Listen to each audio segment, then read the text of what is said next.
Hey, what's going on? It's Bill Burr, and it's time for the Monday morning. No, it's time for the Thursday afternoon, just before Friday, Monday morning podcast. And I'm just checking in on you. I am just checking in on you, seeing how your week's going. How's your week going? Oh, yeah? Really? Oh, you don't say. Oh, God bless you. God bless you. God love you. God fucking love you. I'm having a great week. Today we did the table read for episode 10, the final episode of season 4. That's it. It fucking killed. And I think that we got, coming together, this is going to look like it's an even better season than last season.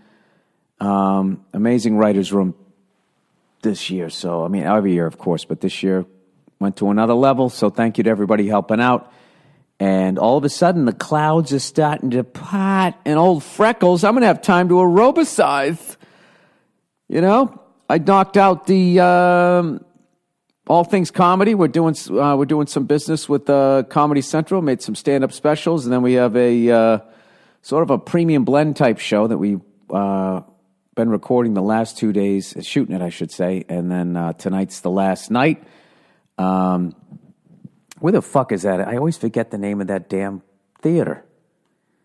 Let me see here. It's on 7th Ave. Theater 7th Ave, Los Angeles, Los Angeles. I did a stand-up show there before. The Tarragon or something like that? Is that what it's called? You fucking asshole, Bill. Why the hell? Tarragon Theater. That's it. The Tarragon Theater. Is that it? No, that's not it. Hang on a second. The Terragram Ballroom. That's where the show is at tonight, and I'll be doing like a half hour after all the young bucks go up there and they do their thing. I'm going to close out the show with a half hour of stuff. Most of it new shit since my last taping of my special. So look at me. I got the special behind me. I got this taping behind me. I got the fucking my F is for Families kind of getting behind me. I mean, I got to edit it for the help edit it for the next I don't know how many months. But yeah, it's all good. So I don't know what the fuck I'm going to do with myself. Maybe get caught up on my reading. Speaking of getting caught up, how about your Boston Bruins? Last night, huh? Did you like that? Well, if you didn't, you're from Montreal or Toronto. Everybody else. That's what I love about being a Bruins fan is around the league, people love us. I've never seen a team win less cups and have more hatred around the league. You know what I mean? You'd think we were actually successful or something. We've won one cup since 1972. Why don't you guys relax? All right? You fucking boo. Is there anything worse than listening to somebody complaining about physical play? Some of these fucking Toronto fans. I mean, I know Bruins fans probably just as bad, but of course I don't look at that shit. They lose game 2, and all of a sudden they're putting out pictures of like the refs wearing Bruins jerseys. It's like, well, were they wearing Toronto jerseys in the first fucking game, you assholes? If we lose, the refs cheated. No, it was another heart-stopping game where I forget what the fuck we were up. We were up like 5-3 or so. I thought the game was fucking over, and then all of a sudden they closed it to like, I don't know, 4-3 or something like that. Then my daughter came down. I missed a little bit of it. I've just been catching it in patches of it. Even though I'm emotionally all in because everybody in the house laughed at me when the Bruins scored. How about Marchand sticking with that pass, huh? I think he gave it to Pasternak. First pass went to the defenseman's skates, a nice play, and it went right back on his stick, and they gave him right there, fucking Fro. Loved it. And the shocker of all shockers, Tampa Bay losing 4 straight. Give it up for your Columbus Blue Jackets. Tell you right now, they're going to have a long layoff, and the big thing they got to worry about is a letdown. I mean, they got to be flying high after beating this team, but last time I checked, you got to win 16 games before you hoist Lord Stanley over your head. I'm an old white guy, and I'm talking in cliches. Can't even say what I'm trying to say. I wonder how long you could filibuster as a sports announcer just saying all that cliched stuff. Everybody going out there, they played like a team. Everybody was involved. And I'll tell you, when you get all lines firing, good things are going to happen. They went to the net, and I'll tell you, that's where the goals are, okay? You can't be out there on the perimeter. Nobody's ever scored from behind the goal except for Wayne Gretzky, and you're not Wayne Gretzky. So I'll tell you right now, you got to get your fucking Canadian ass, Russian ass, or whatever the fuck you are right in front of that goddamn net, because that's where the goals are. These goddamn kids today, they're on the wrong side of the puck. They're trying to get on Instagram, make a fucking degree of difficulty. This isn't high dive. We're not high diving here. We're playing hockey. If I see one more fucking mascot in one of these goddamn arenas, I'm going to throw a kid down on the ice. Mark? Oh, getting a lot of your anger. Oot. And I watched a little bit of NBA basketball. I watched some of the Boston Celtics. And, you know, great game there. We fucking won that game. But I'd be honest with you, dude. I don't even know what the fuck goes on in the NBA anymore. I try to watch it, but I have a theory on what happened to the NBA. All right, sit down for this one. If you want to hear somebody who was picked last in gym class tell you what's wrong with the NBA, all right, I'm going big on this one. I'm going to say it. All right, Michael Jordan, the greatest basketball player of all time, was also one of the worst things that ever happened to NBA hoop. Okay, the same way Eddie Van Halen in 1978 with Van Halen 1 was one of the worst things that ever happened to guitar playing in the 1980s. All right?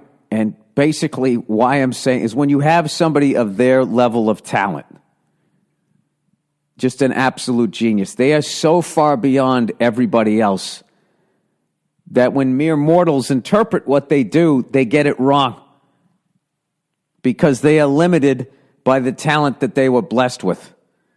So with Eddie Van Halen, I know I've used him as a reference before. So many people that came after him, what they looked at Eddie and they were just like, take guitar solo, play as many notes as you can within whatever, the 4 bars that you have. And then it just became noise. The whole fucking, it's some of these fucking guitar solos. I mean, I know these guys could play, but like, you know, it's just like, it's almost like you ever get cornered in a party by some fucking cokehead? And there's no back and forth. There's no conversation. They're just fucking punishing you. Yeah, that's what a lot of those solos were, all right?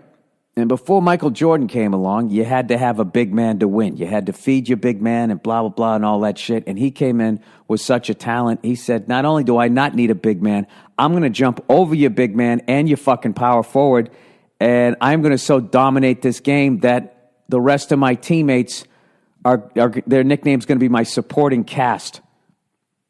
Now, I know when he started, you know, passing the ball and everything, that's when he started to beat the Pistons. I'm not saying he was just totally doing it himself, but like all these people that came after him grew up, they wanted to be like Mike, and they're not Mike, but they're still playing that way. So everybody tried to fucking win, and it didn't work. So the fallout of that, I believe, was then the pile-on championship team because Michael set the bar at 6 championships in the modern era. If you wanted to beat Mike or be as good as him, you had to win 6. And people just weren't good enough to fucking do it. So they just had the pile-on teams. And it started with Kobe and Shaq with the Lakers. And then you had the Big 3 in Boston. And then the Miami fucking Heat. And now you got the Golden State Warriors. And if you watch it, I swear to God, and this whole fallout of that is you now have the person that's taken it beyond Jordan, where it's like, not only do I not need my other teammates, I don't even like being coached. So you have somebody out there, you know, people always, oh, dude, he's got like 21 points in the first half. It's like, dude, the only fucking number that matters is the score. We're down by 3. I don't give a fuck. This person is, I just see these guys, they turn their team into this one-dimensional attack. It's like this guy's going to try to fucking beat the entire fucking team. And somehow, if you play team basketball like the San Antonio Spurs, nobody pays attention. And I saw this thing on Instagram showing all these big stars that have since retired, and they go, who do you miss the most? And of course, everybody's picking Kobe. I mean, he's probably, I don't know. He's got to be at least the top 2 one-on-one fucking players of all time. Absolute beast. And then you combine that with his wanting to win and all of that shit. However, sitting right in the middle and nobody talking about him was fucking Tim Duncan. And I might just be an old fucking asshole here, but what I liked about Tim Duncan is Tim Duncan could win with anybody, where I felt like Kobe could win, but he needed everybody. He needed like a zillion fucking free agents every fucking year, it seemed. They would just, every 3 years, they would clean house and he would get a fresh batch of some of the best people in the NBA to play with. I don't know. So when I watch the fucking game now, I'll tell you, when you got a player his caliber, you know he's going to have to get his touches. It's like, dude, fuck his touches. I was watching the game last night, okay? And what's his face? Reggie Miller. We go into the fourth quarter. I think we were up by like 2 points. He goes, the rest of this game is going to be all Kyrie.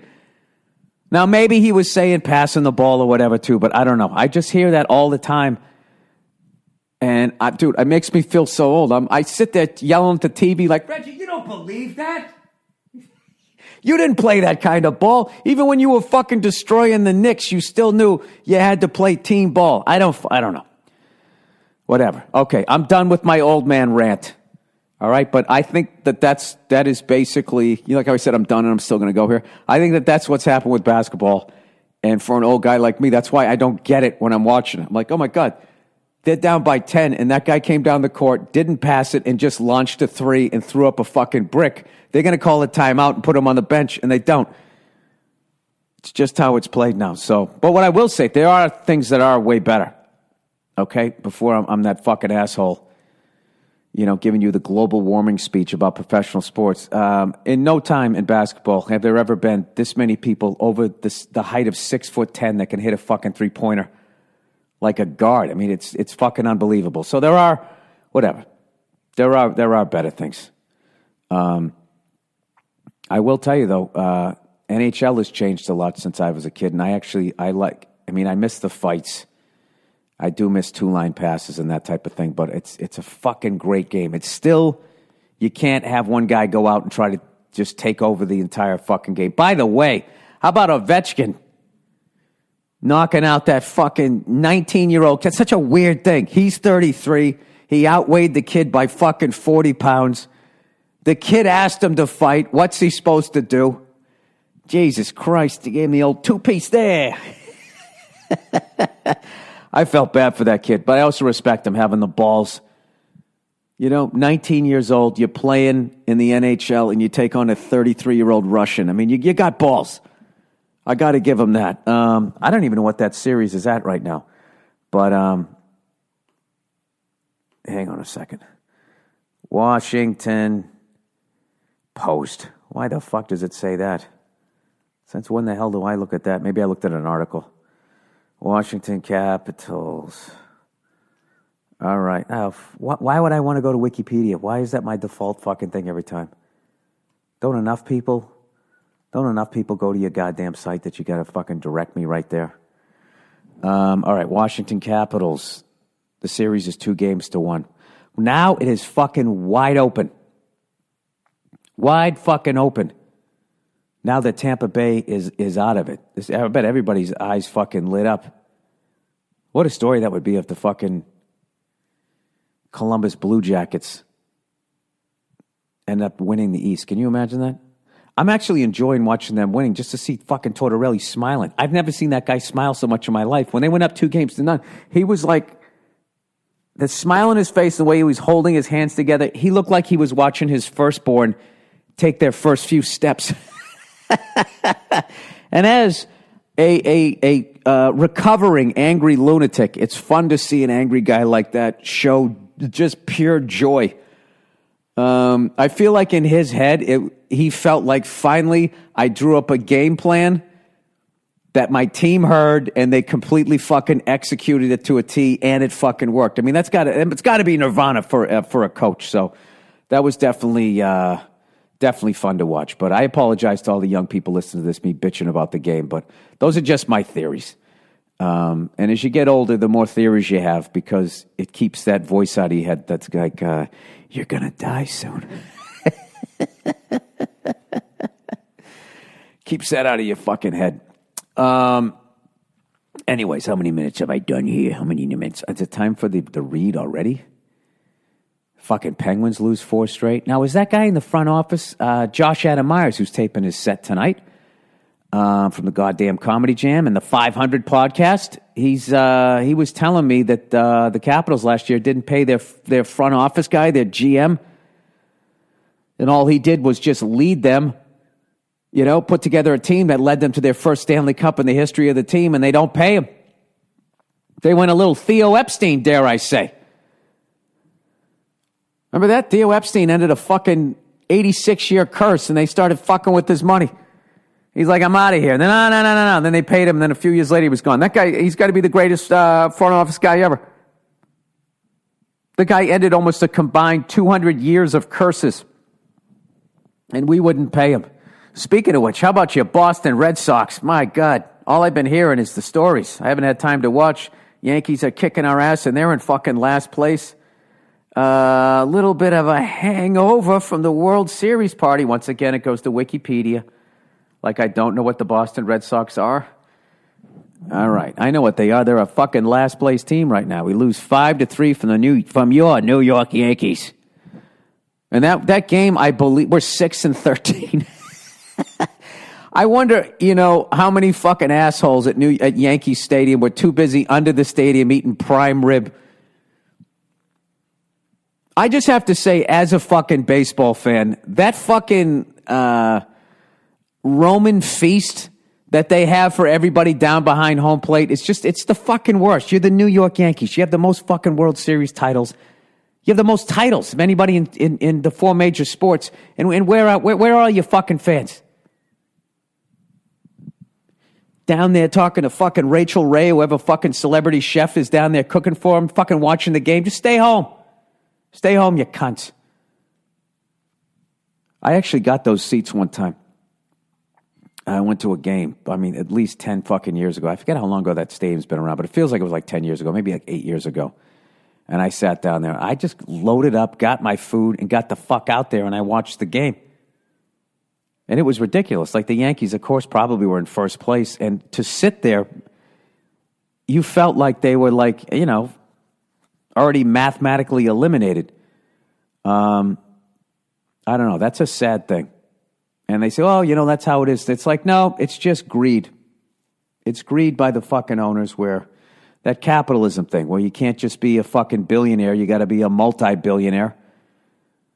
And to the detriment, I don't begrudge anybody. God knows on my tax rant, I don't begrudge, as long as you pay your fucking taxes, begrudge anybody making any more money. But when it's detrimental to your product, I'll tell you right now, that's when you got to take a step back and, try to figure out what matters. I don't know. I gotta sit down and watch the game. I have had a ridiculous urge now that I have a little bit of time off here. I'm going to Iceland, doing this tour that goes from Iceland to Israel, but I really have, I have a few weeks off in May before it starts to get crazy again. And I would love to go to a fucking Dodgers game, I think. Like an old man, and fucking keep score and have myself a fucking hot dog. I only wish there was a smoking section. If I could just sit there and smoke cigars. God damn it. And hang with one of my cigar buddies like Burt Kreischer. Burt's always down to fucking smoke a stick. Josh Adam Myers. Be a hell of a thing. Or Mike Binder, who actually directed my latest special coming out. And when you guys see how fucking beautiful this thing is, you might actually forget the shitty material you're listening to. And that's what we're going for. All right, let's do the advertising here. Butcher Box, everybody. Oh, before I forget, I got to tell you the latest, cutest thing that my daughter did. All right? The love of my life, the apple of my eye. I woke her up, right? I didn't wake her up. She was up. I come in, she's silly as hell. And she's so smart and just keeps getting more and more beautiful. And I know I'm bragging as a dad, but I'm telling you right now, it's a good-looking kid. So I get her up, and I'm getting her changed and everything. So I said, hey, I go, you want pancakes for breakfast? She goes, yeah. I go, all right. I go, or do you want a smoothie? She looks at me and she goes, pancakes and smoothie. That's the first time she's used and. She knows to link it. Or smoothie, as she says. I just gave her the pancakes. The healthy ones, too. That I've been making here. All right. Butcher Box, everybody. Here we go. Oh, I love these guys. Oh, do I love these guys. And you know something? I'm going to be cooking up some of their heritage bred pork tomorrow. I got this recipe I'm trying.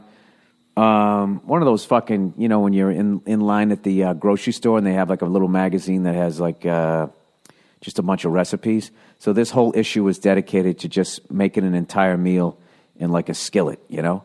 And they had this great recipe for a pork chop dinner. You know, you sear it on both sides up top, and then you finish it in the oven with a heat thermometer there, so you don't overcook it and dry it out. The fucking thing, worst thing ever. It's really involved, and there's a couple of reducings of liquids and putting pork chops in an aluminum tent. This is fucking involved. And I'm giving myself permission to only do an okay job the first time, but I'm going to get this meal down. And this is going to be one of these meals that when I have people over, when I'm entertaining, okay, when I'm wearing one of my evening gowns, this is the meal that I'm going to pull out to fucking impress people. Of course, I'll make it, and some of you are like, I'm sorry, we're vegan now. It looks delicious if you're into murdered pigs. All right, Butcher Box, everybody. Butcher Box delivers healthy, 100% grass-fed and grass-finished beef, free-range organic chicken, and heritage breed pork. The incredible quality of Butcher Box meat starts with the commitment to raising animals humanely and free of antibiotics and hormones before they're slaughtered. Each box comes with at least 8 to 11 pounds of meat, which is enough for 24 individual size meals, or if you're a fat fuck at a Yankee game, that ought to get you to the third inning. You can choose from 5 different box types, all beef, beef and chicken, beef and pork, mixed box, custom box. Let you choose your own cuts. I'm telling you right now, I don't give a shit if you're a fucking bulimic vegetarian. You owe it to yourself. The heritage breed pork, man, I'm telling you, it's unbelievable. Okay, the Butcher Box difference. Butcher Box meats come from the humanely raised open pasture animals that are never fed antibiotics, hormones, or fatty fillers. Get the ultimate breakfast bundle. That's 2 packages of bacon and 2 pounds of breakfast sausage for free in your first box, plus $20 off your first box. Go to butcherbox.com/Burr or enter the promo code Burr. This is great. If you got kids, this is also good to know that they're not going to be, you know, your son won't be able to grow a mustache by the time he's 7, you know? Keep the hormones out. Keep them whores out of here. All right, one more read here. Helix. There's nobody on the planet like you. You're special. Everybody needs to hear what you think on social media. So why would you buy a generic mattress built for everyone else? Next, please mention all the talking points below. Well, if you fucking wrote it, I'm going to read it. How long we been in business? All right. Helix Sleep. Built a sleep quiz that takes 2 minutes to complete, and they use the answers to match your body type and sleep preferences to the perfect mattress. Whether you're a side sleeper, a hot sleeper, like a plush or firm bed. Oh, behave. With Helix, there's no more guessing or compromising. Just go to helixsleep.com/Burr, take their 2-minute sleep quiz, and they'll match you to a mattress that will give you the best sleep of your life. For couples, Helix can even split the mattress down the middle, providing individual support needs and feel preferences for each side. Let me ask you this. When you fuck, which side are you on? I think that depends on who's on the bottom. Doggy style would be confusing. Both my knees are on the mattress. So are mine and my hands. Okay, fair enough, honey. Your side of the bed. All right, Helix Sleep was even awarded the #1 best overall mattress pick of 2019 by GQ and Wired magazine, and CNN called it the most comfortable mattress they've ever slept on. They have a 10-year warranty, and you get to try it out for 100 nights. Gross. Risk-free. Right now, Helix is offering up to $125 off their mattress orders for our listeners. Get up to $125 off a Helix, helixsleep.com Off at helixsleep.com/Burr. That's helixsleep.com/Burr for $125 off your mattress order. helixsleep.com/Burr. That's HELIX. helixsleep.com/Burr. Oh yeah, I was telling Verzi by the way, Paul Verzi is down in Raleigh, North Carolina at the Improv this weekend, and catch him now before he goes to the theaters. I'm telling you, I saw it. I saw it at that set in Gotham. He's been absolutely murdering, but I'll tell you, it's hard when you're a half Greek, half Sicilian New Yorker to go down to Raleigh the first time and headline and sell some tickets. Go down there and say that you were there for his first headlining gig down there. Last I talked to him, I think he was doing a bunch of radio down there, so I bet a lot of you know that he's in town. But I was talking to him on the phone about that whole theory that I had on like basketball, because he was laughing. You know, he always laughs at me because, you know, he's like he's a kid to me, you know, wearing the Jordans and all that shit. And I'm this fucking old man wearing a fucking Irish sweater. Oh, I hate how true that is. And I was saying, like, dude, I swear to God, they treat the stars in the NBA, they treat them like hot chicks. You know, I guess they kind of do that in all leagues, but I don't know. I have no idea. Bill, please don't go back to your stupid theories about a game you were never really that good at. You know what? Fair enough. Here's my impression of a fucking Laker fan. Oh, yeah, if Kobe's that bad, how come he also won an Oscar? Why does he have a fucking Boston accent, Bill? Let me do that again. Oh, my God. If, like, Kobe's that bad, like, you know, how many Oscars did Bill Russell win? Golden Globe much? Is it halftime yet? I want to get some Botox. Sorry, LA. I love it out here. What am I doing? All right. Is that the podcast? No, I still got another 3 minutes. So anyways, tonight I'm going to be down at that fucking theater, the ballroom there, the Tarragon Ballroom. Is that what it's called? I got to look up ballroom. Is tarragon like a food?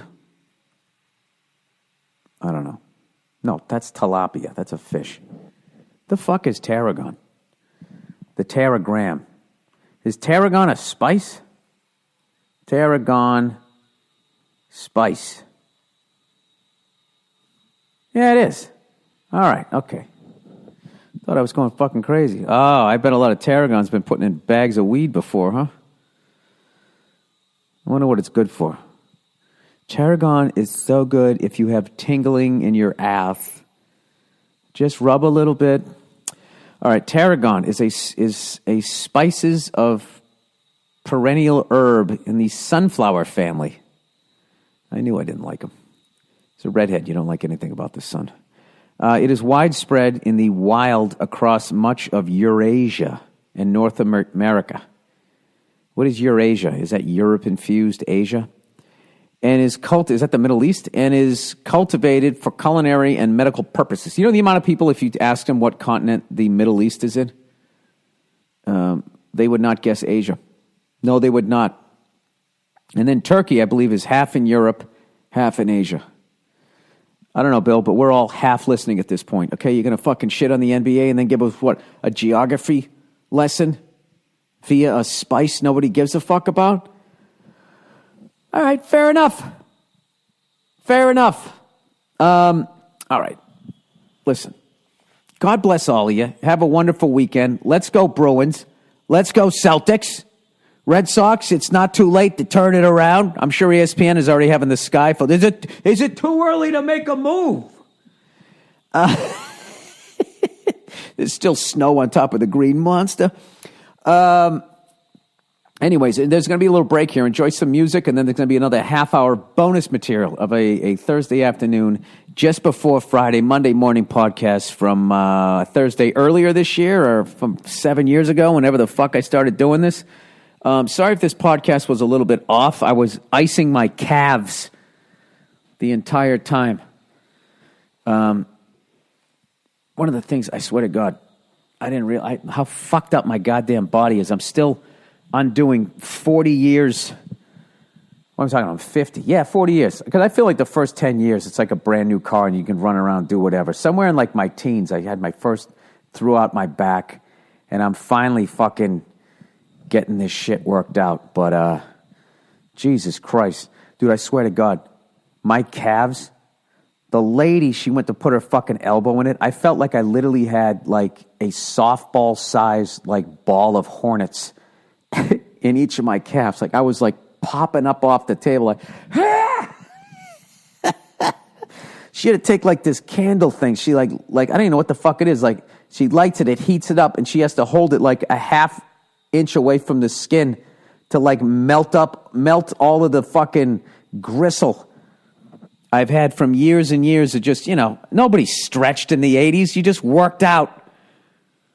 I used to bench, do all the dumb 80s shit, right? And that's how I fucked up my shoulders. And then I would get on a bike and I would ride it for like 15 miles every single day, 18 on Saturday, and then I would take a day off on Sunday. Were you shredded, Bill? Yes, I was. I was shredded.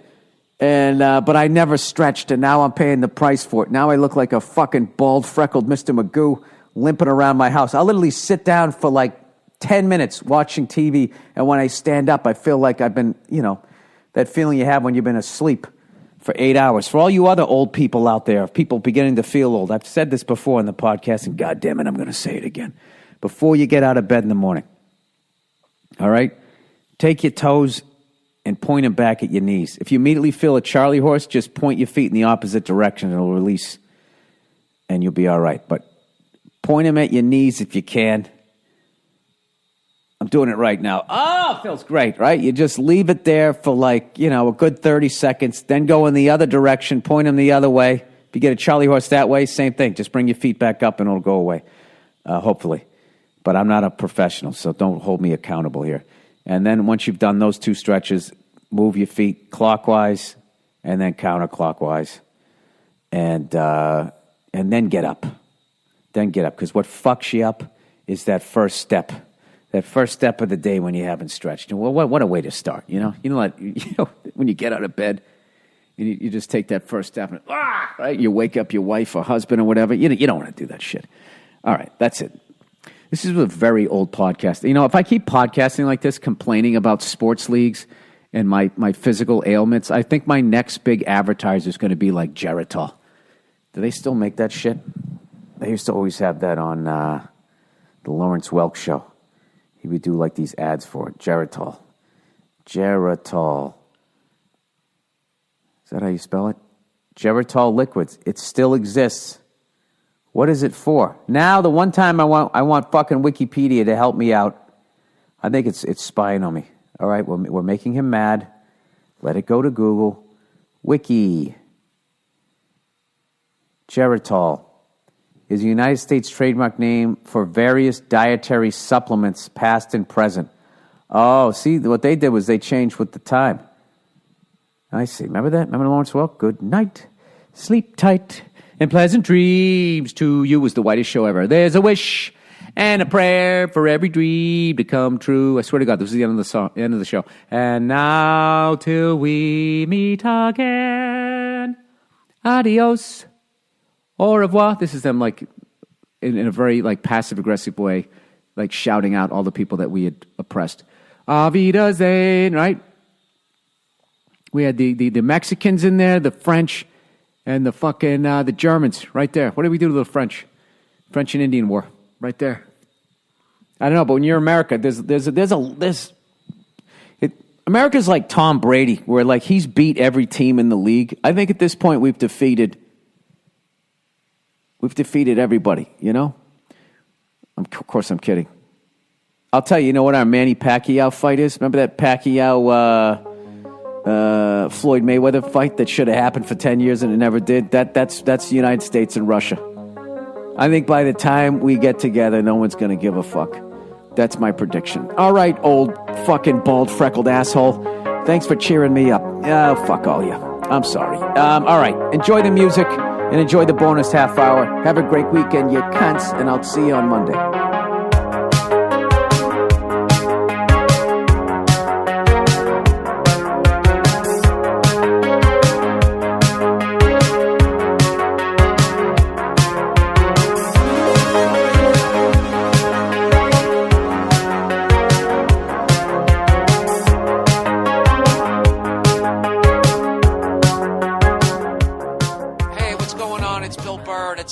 Morning Podcast for Monday, April 18th, 2011. Fuck! I almost said it perfectly.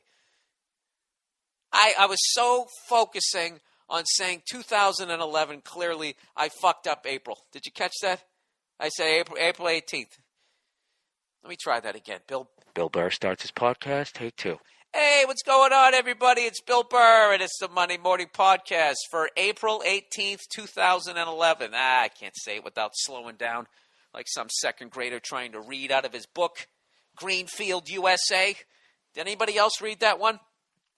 I was talking to somebody the other day. That's the last geography class I had in the United States of America. Was in second grade. I read a book called Greenfield, USA, and I loved it. They talked about all the different goddamn states. You know, they talk about the hot land, and they'd show us a little picture of some farmer with a cow holding a bottle of milk, and I remember thinking, wow, I wish I lived on a farm, and I had a cow, you know, my little imagination running wild. Then they just cut it out. And now look at Americans. You know, we can't find shit anymore.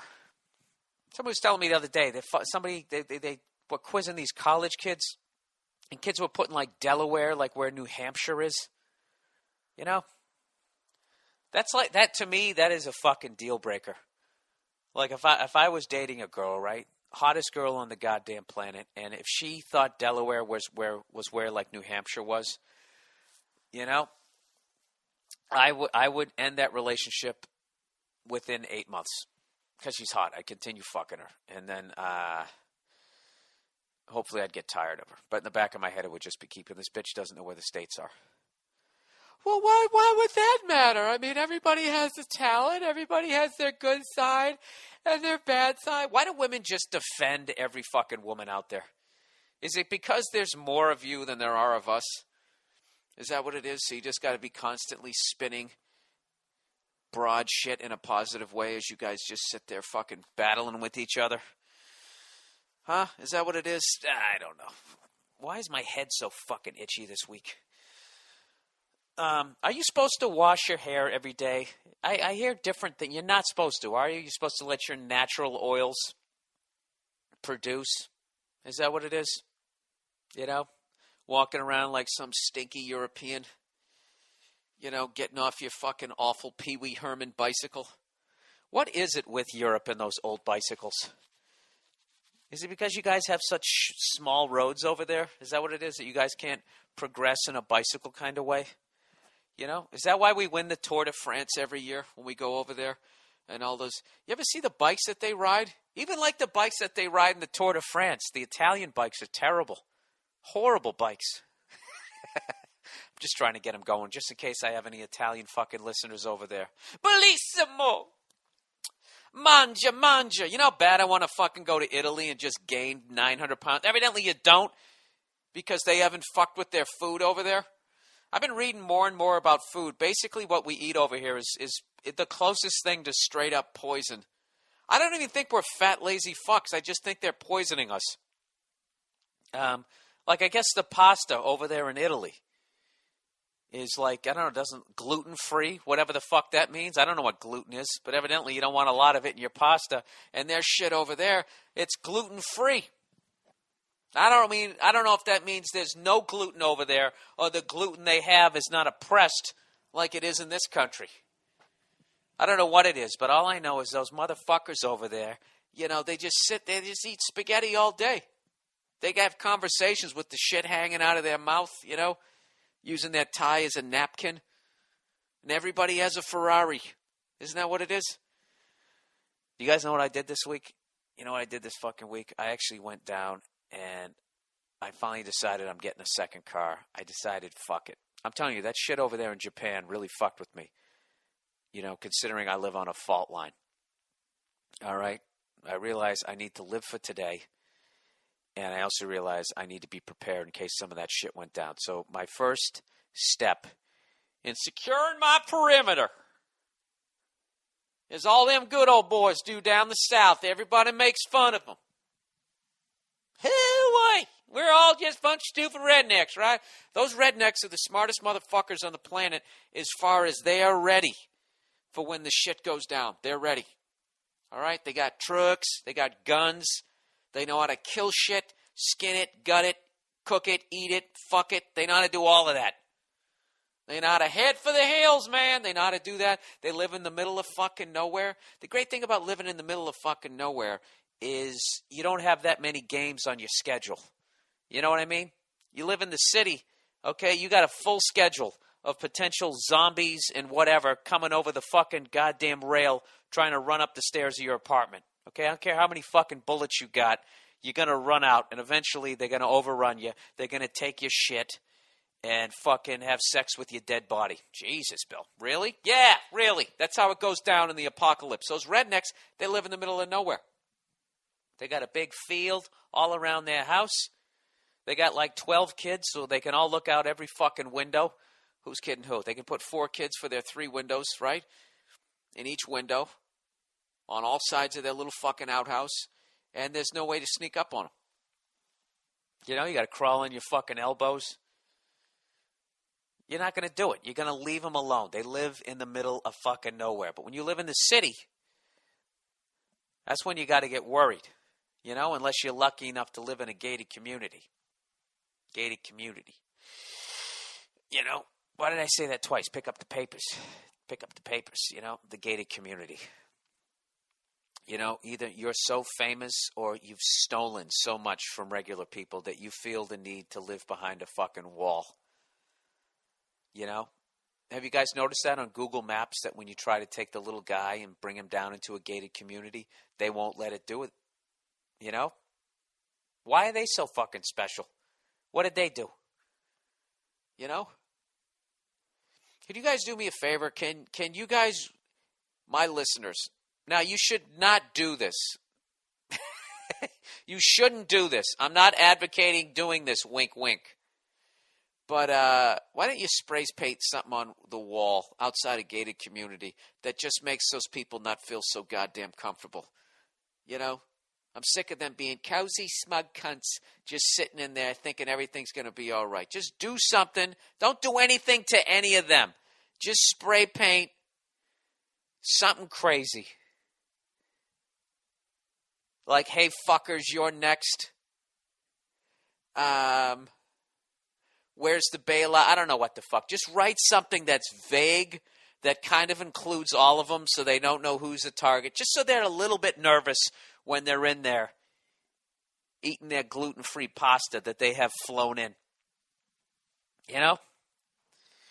Oh, so anyway, so you know what I did? I went down to this.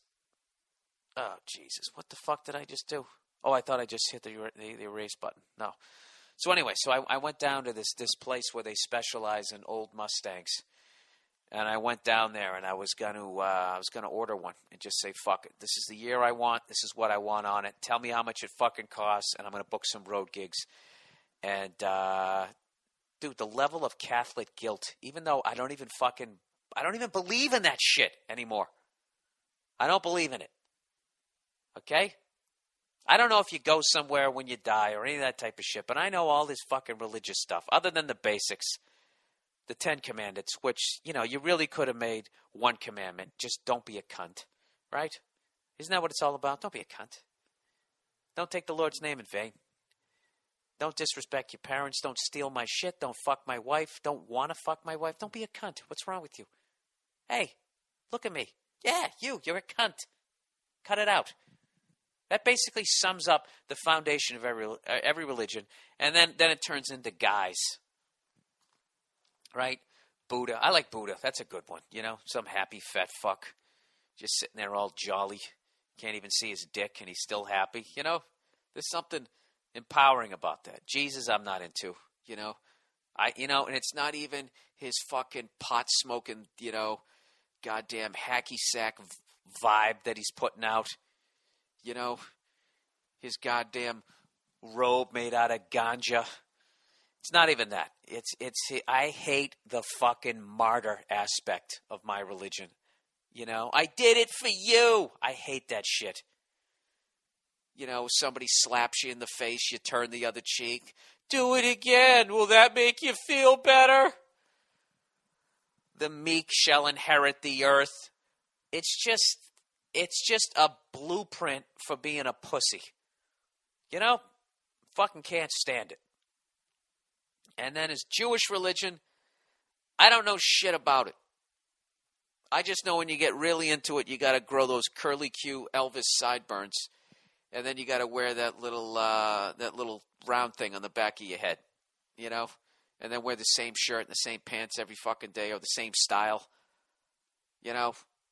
What are you, fucking Albert Einstein? Are you over there working on theories of relativity? You're not. You're not. All right. Go get yourself an Izod shirt. Add a little fucking color to your wardrobe. Can you fucking have a little bit of fun? What else? Oh, then the Muslim religion. I don't want to get down on my knees every day at 4 in the afternoon. I'm fucking old. My knees hurt. I don't want to do that shit.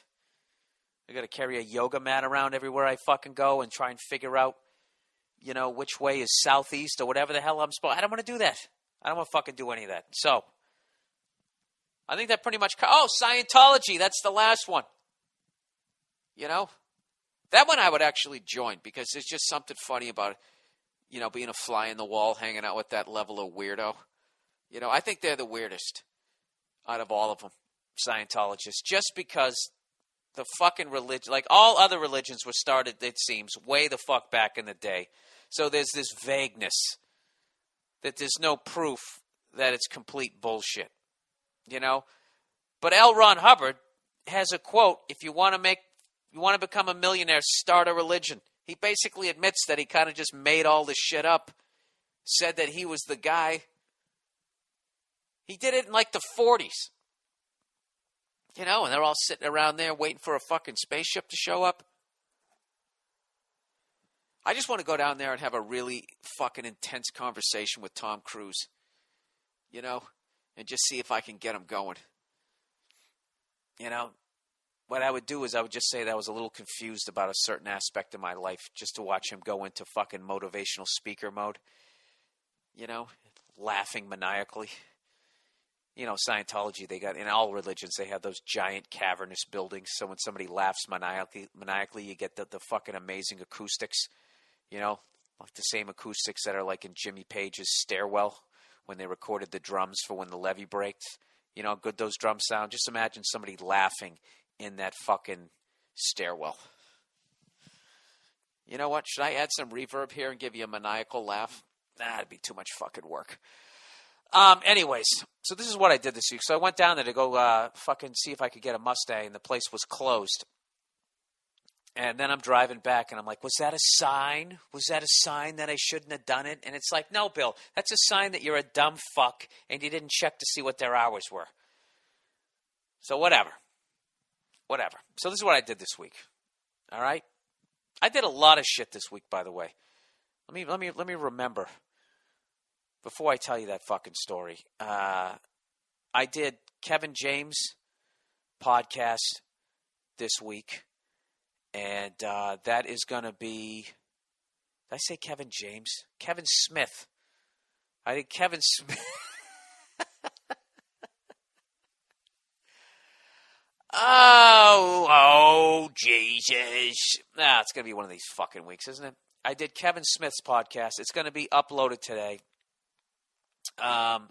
He didn't show up. He was sick, so I actually sat in for him, which was really nerve-wracking because remind me like the Ice Capades when I saw him in 1976 at the old Boston Garden. I saw him in the late 70s, actually. And Dorothy Hamill didn't show up. And we were all fucking upset, and they had some other chick substitute, and everybody fucking booed. So I was worried that these comic book reading sci-fi fans were going to boo me, and they didn't. Fortunately, Ralph Garman, his co-host, fucking hilarious. He made me feel totally comfortable. I did the show with him, and that podcast is going to be up today. All right, so you're getting two podcasts from me today. All right, you're probably going to be completely sick of me. Am I getting overexposed in the podcast world? I did Doug Benson's last week. I did Kevin Smith's on Saturday. It airs today, and on Wednesday I'm going to do the Sklar Brothers. I'm making the podcast rounds, people. I think I am becoming a fucking go-to guest in the podcasting world. You know, like back in the day when somebody canceled, oh, fuck, we need a guest. Back in the day on The Tonight Show, who'd they go with? They'd bring in George Gobel. They'd bring in Burt Reynolds. And he'd do that fucking Cannonball Run laugh, right? That's what I'm becoming in the podcast world. I did Joe Rogan's like fucking 3 weeks ago. Who else am I doing? I think I'm doing Chris Porter's coming up. But, you know, I am just doing all kinds of free work here in the podcasting world, people. That's what it's all about. Speaking of which, I actually, on the MM Podcast page, for the first time ever, we have installed a donation button. So if you want to stop listening to me cry like a cunt, if you like, you know, whatever. If you want to donate to the podcast, I'd really appreciate it. Because this is a ton of work. I do appreciate the fact that I do get to communicate to you guys. But, you know, if you want to fucking donate or whatever, we're starting to take this thing to the next level. I came up with the new Monday Morning Podcast logo, or actually the real thing is I paid somebody to do it. We got T-shirts and shit like that. We got some merchandise coming. So that way the podcast can continue to be free. If you want to donate $1, whatever you want to donate, $5, fucking $6, $3.50, whatever the fuck you want to donate. If you go to the MM Podcast page, mmpodcast.com, it's on the right-hand side, just under the Twitter, Facebook buttons. You'll see donate. Just click on there. You can go right through PayPal, whatever. All right? Donation only, just like at church. Can I guilt you guys? Huh? Can I guilt you like Jesus? And he saideth unto youeth, go fucketh yourself. And what else?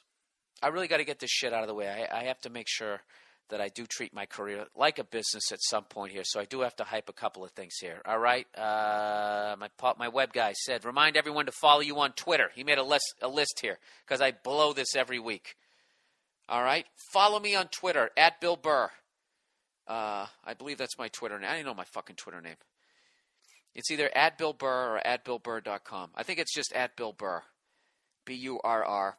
I tweet. I talk about things. I Twitter. I don't tweet. That's the masculine way. That's the homophobic way of tweeting. You Twitter.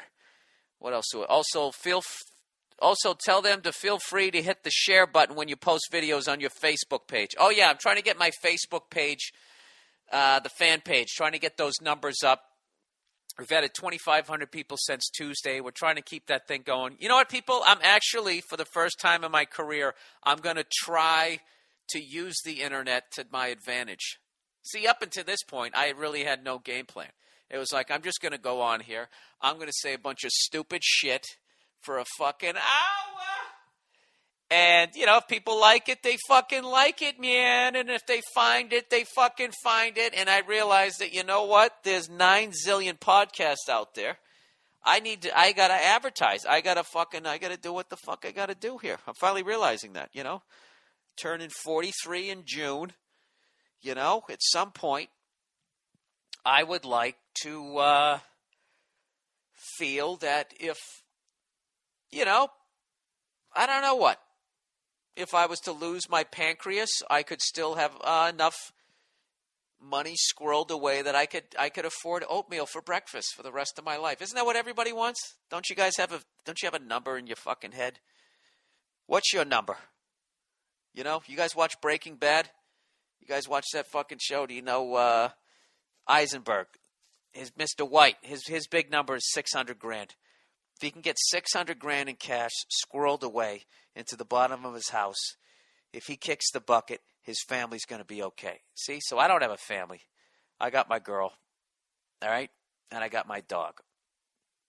All right? But I plan on fucking living. I don't have a terminal disease like Mr. White. Actually, he's in remission on that show. Sorry. I'm getting a little fucking Breaking Bad. I'm going a little geek here for that show. Excuse me. What would be I have no fucking idea what my figure would be. Definitely 6. You need 6 figures. Right? Would you guys do that? You know, because everybody wants a fucking house. Here's something for you. Everybody wants a house. All right. Oh, wait. Let me explain that shit real quick because I don't even think I explained it. On my Facebook page, the fan page, we're going to start posting some of the funny videos, the YouTube ones. And if you like them, only if you like them, if you think they're funny, just share them with the rest of your friends. And then hopefully they'll see that and they'll be like, well, who the fuck is this redheaded character? And then they'll go onto my page. And if they like my comedy, then they fucking add me, you know? And then maybe I can catch up with some of these other comedians out there who are playing these gigantic venues with fucking sparklers that come down at the end of their shows. Right, people? I want to sell out, everybody. There's an assignment for you this week. Come up with a catchphrase for me. What is something that I can say? Get her done. What can I... Dynamite! What can I say at the end of my jokes? Huh? Maybe I can just do that. Huh? At the everywhere, would that be enough? And then I sell, T-shirts at the end? Is that what I got to do? You know what this really is, people? I know what you're thinking. Is Bill just going to give up all fucking integrity? You know what it is? Is I need a fucking vacation. I need a fucking vacation. It's coming up in June. First 2 weeks of June, I'm on vacation. And I know what you're thinking. You going to still do the podcast, man? Of course I'm going to. I'm not going to leave you hanging. I want to go to the middle of nowhere. I want to get a cabin. That's what I want to do. Are there any rednecks listening to this shit? Anyone? Can you recommend me some shit? Who's going to be the first podcast listener to take me hunting?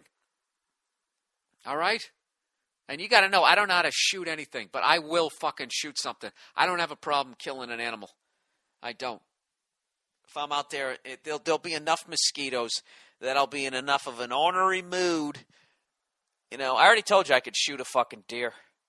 As long as it didn't have any deer friends standing around or any little kids, does, whatever it is, you know? I was kidding. If it was a really majestic-looking one with a bunch of fucking, what do they call it, 12-pointer or something, I couldn't shoot that either. It had to be a stupid-looking deer just standing there, fucking just, you know, you could just tell a bear's going to club it over the head soon, right? Isn't that how bears kill their prey? They, like, pick up a stick. They start bashing it over the fucking head like Hannibal Lecter. Anyways, did I finish hyping everything? I think that's it. Oh, and this week I'm also going to be at the Pabst Theater in Milwaukee, Wisconsin. There's only a few tickets left for that one, and the Detroit show is sold out. So I want to thank both those blue-collar towns that I'm finally making my way to. I got there without having to have a puppet or a catchphrase, people.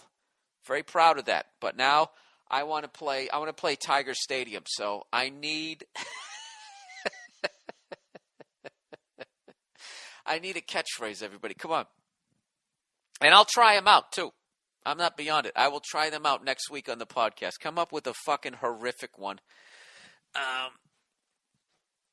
wait a minute. Didn't What's-His-Face already do this? Ricky Gervais? Didn't he do that? Didn't he do a show? Nia used to watch that show. He was an extra. Are you having a laugh? That's such a great fucking, that's the perfect, that's brilliant writing right there. I don't know if Ricky Gervais I don't know who came up with that, but that is just so fucking, that's just perfect. God damn it, that's just perfect. Am I even funny right now? I'm just sitting here, you know what I'm doing right now? I'm sitting right now on my bed, laying sideways on my bed, laying on my side with my head in my hand, you know? Like I'm posing for Playgirl magazine, you know, like the Burt Reynolds pose back in the 70s. Look at me. I think I'm getting a fucking ego. Got an extra 2,500 friends on my Facebook page. I'm telling people to follow me on Twitter. Look at me. I'm not even being funny this week. I'm just hyping shit. And we got the new Lady Bill Burr tank tops coming up. I can't fucking do that shit. All right, let's plow ahead here. Let's get into the podcast, shall we? I have so much shit to talk about. I'm already 25 fucking minutes into this thing. Let's try to blow through this quickly. My parents came to town this weekend, came out here to visit, and you know the deal. You feel like you're an adult. You feel like you're a man. You're a guy's guy. You're driving down the street in your hybrid with your fucking arm hanging out the window, and you made sure you put sunblock on so you didn't get cancer because you're a fucking fake. Right? You think you got the world figured out, and then all of a sudden your parents show up, and immediately you turn into a kid again, and you want their approval. So, I don't have any kids. I don't have anything to show that I am living for anybody other than myself. I am living a selfish artist life. I play guitar. I play drums. I play hockey. I fucking tell jokes. I fucking do whatever the hell I want to do. I just sit around all day staring at my balls. It's great. It's fucking great. I don't know why the fuck you guys ever... I know how you chose love. I don't know why you ever got married. I don't know why you ever had kids and then you fucking chained yourself to your cubicle. I don't know why you did it, but evidently it's worth it. Because everybody I know who has kids goes, dude, I'm telling you. I fucking work all day. Every morning my boss comes in and slaps me in the face with his tie and calls me a bitch. And I say, thank you, sir, may I have another? And I fucking hate my job. Oh, I tell you, when I get home and I just see my kid, it just fucking, whatever. They say all that fucking horse shit. And the thing is I know it's true. I know it's true. I know when I have a kid, I'm not going to give a fuck how I look anymore. I'm not going to moisturize.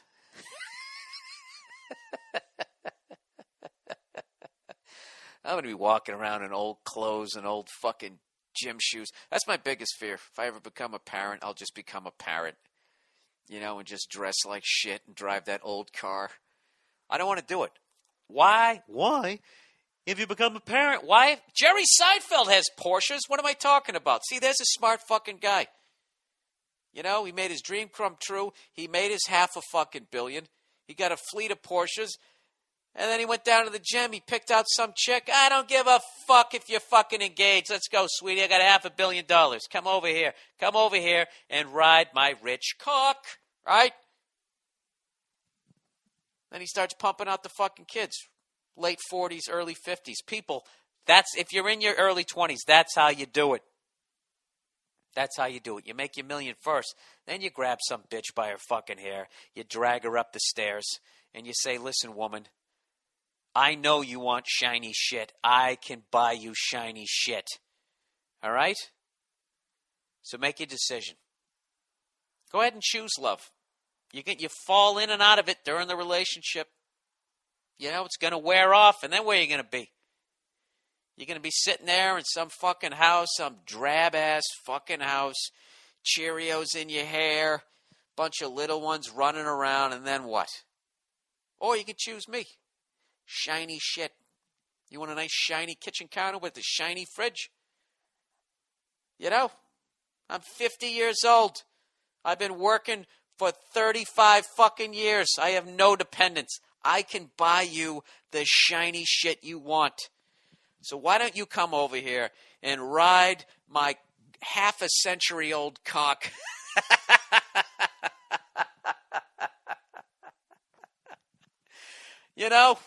Take my fucking dusty semen, fertilize you, and then we'll have a couple of fucking kids. And you can be the one who plays with them, and I'll just sit here in a fucking old sweater, rocking back and forth, going, I did it.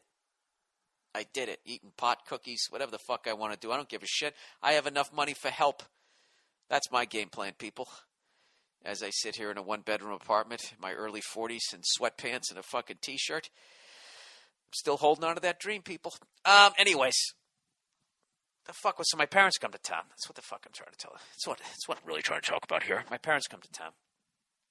And so I don't have any kids. I don't have anything to show them. I'm driving a fucking hybrid. Nothing I'm doing is really that impressive. So what do? I just start taking them out to restaurants. That was the only card I had to play. Look at all the cool places. I know where to eat. That's all I have, people. You double my age, I'm 84. 42 years of living on this planet. That's all I can show my parents is places to eat. So I've actually been doing really good with the hiking, taking my fucking awesome dog for hikes, and then I come home and I have a big bowl of fucking oatmeal, and I have it the real way. I just have oatmeal like a prisoner of war. Just slop it right in the bowl, throw a little bit of raisins on it. That's the only fucking excitement I allow during my breakfast moment. All you fucks out there trying to lose weight, what do? You make something healthy, and then you fucking add your drugs to it, don't you? Your sugars, your salts. Put a little milk in there. What about a little cinnamon sugar? How about I put a scoop of ice cream on top of it? What'd you have for breakfast? I had oatmeal. I'm telling you, it's my metabolism. No, it isn't. You cheating fuck. Stop putting the food steroids into your healthy food. You got to sit there and you know what you got to do is you got to get that fucking, you got to get that desire, that craving out of your body. You know, like you guys, if you watch my stand-up specials, you guys realize that I have a sweet tooth. I hate that about myself. But you know what it was? I fucking just stopped eating them. And it took about a week. Every night I'd be driving home going, I want a piece of cake. What is your birthday, Bill? What the fuck's wrong with me? I want a piece of cake or like a pint of ice cream. I just wanted it, right? And then after a fucking week, your body just gets that craving out of your system. Now I don't want it anymore. And you know what's funny is now that it's out of my system, I walked into this place the other day and they had, to go in and get this 3-bean salad, because I'm trying to get the booze weight off, because I quit boozing, but I just kept eating like an idiot. I'm trying to get my head back down to the size it should be, right? So I'm going in there to order that, and I'm sitting there, of course, right in the front. They got 7 different kinds of cakes and all this shit. And because I wasn't craving sugar, it looked bizarre. It looked like clown food. All these bright colors and shit.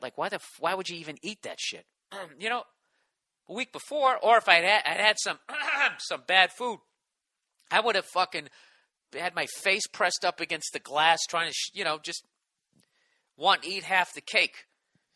So whatever. So I've been doing great with my diet and all that type of shit. Then my parents come to town, and that's all I had. It was just like I just started taking them out. I fucking had a couple of cheeseburgers. I was eating a fucking Grand Slam breakfast last night at some 50s diner. Took them out to some French restaurant, eating beef bourguignon out of this stew pot that looks like the Jolly Green Giant made the shit. And I'm at that age. Couple of days eating bad. I gained 5 fucking pounds. Now I got a big doughy white stomach again. It's killing me. So anyways, this is how fucking hilarious my parents are. They come out to visit me in Hollywood. All right?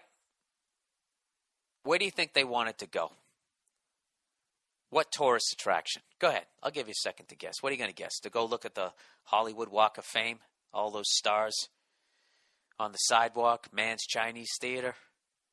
Hollywood Bowl? Sunset Strip? Go down, look at the Paramount Studios, get their picture taken in front of the Hollywood sign? No. You know where they wanted to go? They wanted to go to the Ronald Reagan Library.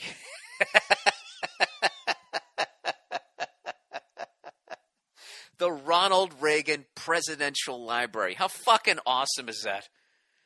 You know the deal. Whenever you live in a city for a while, if you live in St. Louis, every time you come there, people want to go to the fucking Arch. You don't want to go there. You don't give a fuck. They want to ride that little stupid elevator up to the top. You don't want to do it, but you got to do it. You live in New York, some douchebag wants to go to the top of the Empire State Building. You don't want to do it. So my parents came out here, and I'm thinking, oh, God, I got to take them to the usual spots. And they said that they wanted to go to the Ronald Reagan Presidential Library. And I was like, that's in Hollywood? They're like, no, it's out west of L.A. And I was like, you know what? I'll fucking do that. I'll do that in a second. And I went out there, man. I had a great goddamn time. That's something you ought to do. You ought to go to a presidential library. It's fucking hilarious, especially if it's a president where you were alive when all the shit that happened went down. So then you can go into their library, because the libraries are hilarious. I don't give a fuck who it is. They are going to make that guy look. This is like the 3rd library. I've been to the JFK. I've been to the Richard Nixon. And I've been to now the Ronald Reagan. None of these were my ideas. I'm a fucking moron. I don't want to go to these things. I'm just always with people who want to go to this shit. And what I've noticed with the libraries is they just make the person seem just like the greatest fucking person ever. Like, evidently, Ronald Reagan was the greatest guy ever, which amazes me because I thought it was Richard Nixon, and before that I thought it was fucking JFK. They just, they had one part of it, they had this whole, that whole just say no to drugs thing that they came up with was a miserable failure. I remember it. I remember that. People used to make fun. Just say no. Okay, well, that solves the crack epidemic. When somebody asks you for drugs, just say no, okay? Meanwhile, we're going to cut funding for anything that would help you get out of your financial fucking problem in the inner city, you know? And then the one viable commodity, the drugs, which you either sell and make money or you take to fucking numb the pain of living in a goddamn war zone. Just say no to that. Just say you don't want to do it. And then continue going to an incredibly unsafe, shitty school that we're not going to help to try to make anything better. So but in the library, it was just an absolute smashing success. And they were showing her Just Say No and her hugging some inner city children and the dress she wore.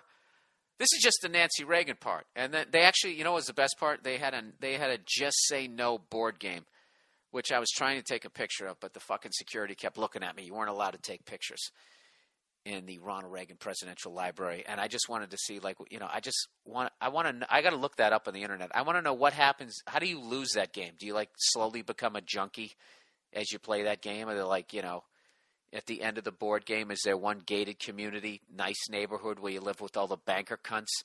And then there's another one where you make the left turn and you're just in some fucking slum that they cut funding to? Is that basically it? So having gone to that, and then the Reagan thing was just like, you know, obviously I like the shit he did where he strengthened our military, you know, and then the Russians tried to strengthen their military and then they fucking went bankrupt. That was a great fucking move. It ended up being the worst thing for this country, though, I think, because you need an adversary. You need one, because if you don't, then you just become a greedy cunt, because there's nobody stopping you from just fucking eating every piece of cake that's on the goddamn table. But anyways, so I haven't gone to the Reagan one. I now want to go to the Bill Clinton one, because I want to see how they spin all that Monica Lewinsky, I finger fuck some fat whore in the White House. I just got to see, because they got to address it, because he got impeached. He's only two presidents in history have ever gotten impeached. It's him and some other fucking guy. I forget the other guy. Everybody thinks it's fucking Nixon, but he didn't. Nixon resigned before that shit happened. He pulled a Manny Ramirez. I'm going to Spain. I'm out. See ya. But I don't know, man. It was as much as I'm making fun of Reagan and that type of shit, like, you know, I don't buy into Democrats or Republicans. They all serve the same fucking guys. It doesn't make a difference, especially at this point. But it was just interesting to see. I'm still into the memorabilia. Like, the creepiest part of the Reagan library is you fucking go through it. And remember when John Hinckley tried to kill him? You walk into this one part. They go, this is the assassination part of the Ronald Reagan fucking library. And you walk in there, and there's 3 screens all showing the exact same thing. And they go, it'll start in 10 seconds. And they just show the raw footage of Reagan walking out. And this guy squeezing off 6 fucking shots. You know, Brady got shot in the head. Thank God it was a .22, or else he would have been dead. But a D.C. police officer and then a Secret Service officer all got shot, and then Reagan took one that ricocheted off the car and caught him. So it's just the raw footage. There's no, like, like fucking Tom Brokaw going, tonight, nightly news, Ronald Reagan was attempted to be shot. There wasn't any of that. They just showed it like he was standing there. It was the creepiest shit ever. Just, he's walking out waving, and then it pop, pop, pop, pop, pop, pop. And then everybody just died. Get him out, get him out, get him out, get him out of here, get him out of here. And the car fucking drives away, and you're like, Jesus Christ. So then you walk into the next room, which is like 10 feet away, and there's no door. Okay? And now you're looking at the suit that Reagan wore when he got shot, and there's a bullet hole right in the fucking, the coat, the side of the coat. And then, you know, the fucking assassination, the attempt, the raw footage is playing every 10 seconds. So now you're looking at the suit, and then all of a sudden you just hear, pop, pop, pop, pop, pop, get him out of here, get him out of here, get him out of here. And it just kept playing. Get him out of here, get him out of here, pop, pop, pop, pop, pop, pop. It just was like, dude, what the fuck? And that was the only part of the library I didn't like. It's like, I got it. Jesus Christ. And I had to leave. But the best part of the library, and I got pictures of this up on the mmpodcast.com, is they fucking had Air Force One, a 757, the entire fucking plane. They had it encased within the building, and you could go on the fucking thing. And they had the place where the guys sat with the nuclear devices, turn your key. This is what blew my mind too when you got on the plane. Is now we're just starting to get the technology where us regular people can be on the internet and use phones and shit. They had that technology on Air Force One back in the day when fucking Reagan, Carter, all those guys. You could pick up a rotary phone and call the Kremlin, whoever the fuck you needed to talk to, on a goddamn rotary phone. So that means that technology is at least 35 years ahead of us. That would be the only reason why I would ever want to be president. I just want to see what like Obama's cell phone looks like, the capabilities of it. Anybody? Was any of that fucking interesting? All right, let's move on here real quick, and then I'm going to get into the whole fucking questions for the week. Coming up this next week, Tribeca Film Festival starts, and me, Robert Kelly, and Joe DeRosa have a movie that got selected, a short film called Cheat.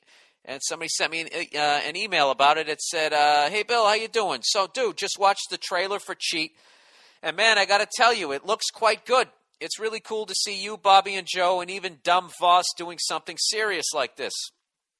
Is it going to make a run across theaters? What are the chances of it being on DVD sometime? This is the deal. It's a short film, so we'll probably try and put it in other film festivals, but we're currently writing a book, me, Joe, and Bobby, and that's based off of the movie, and the book will be out next year, beginning part of next year, hopefully, and in the back of the book, the full movie will be available. So the movie itself, Cheat, will come with the book. And I can't tell you what it's about because I don't want to ruin the fucking movie. So I'm glad you think that it looks cool.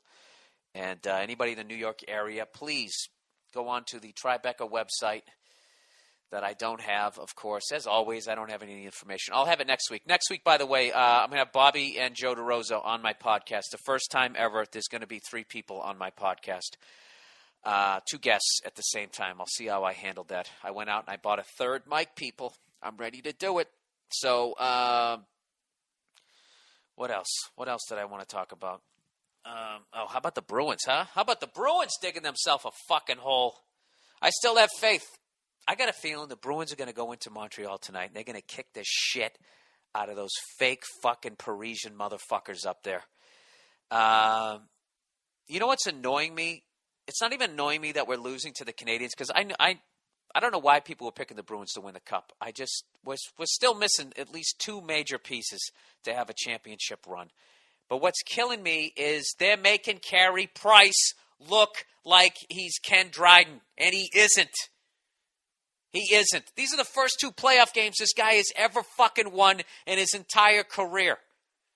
All right? The last time we saw this guy in the playoffs, we beat him 4 games in a fucking row. What's going on now is the Canadians... They're forwards and they're defensemen. They're blocking shots. The Bruins just are playing the dumbest fucking hockey. Taking slap shots. There's nobody in front. Here you go, Carey. Is there enough ice between me and you so you can get a nice bead on this puck? Fucking horrific. And I know a lot of Bruins fans are pissed that Chara didn't play game 2. They said he was dehydrated, and everybody went, these fucking European players are such pussies. Drink some Gatorade. I think that they couldn't say that he was puking and shitting his brains out probably for 24 hours. I think he had what I had like a month ago. So hopefully he'll come back and he'll crunch another one of those pussy fucking Canadian players into the boards, and then they can fucking make a goddamn federal case out of it. I don't know. The series is not over. There's no fucking way. There's no way it's over. I have faith. We got to fucking win. We got to win tonight. All right, that's it. And other than that, I've just been watching these are my predictions. I think the Lightning are going to beat Pittsburgh. I think the Bruins are going to come back and beat the Canadians. That's my heart talking. Flyers will beat the Sabres. Who else? These are easy. Detroit's going to beat Phoenix. Vancouver's going to beat Chicago. And wait, what round do you think San Jose is going to choke this year, everybody? Do you think the Kings are going to come back and beat them? I have no fucking idea. All right, let's plow ahead here. My finals are the obvious. I think the Flyers. No, what about the Capitals? You think the Capitals will finally push through? I got a funny feeling the Rangers are going to beat the Capitals. I felt that even though they lost Game 1, I thought the Rangers were going to come back and steal Game 2. But when they didn't, they went up 2-0. That's when I was like, I guess the Capitals are going to do it this year. But now that they won Game 3, I don't know.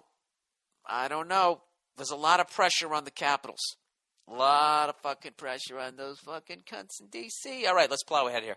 All right, very happy stay-at-home dad writes, Dear Bill, after listening to one of your recent podcasts and also watching Let It Go, I felt compelled to write in.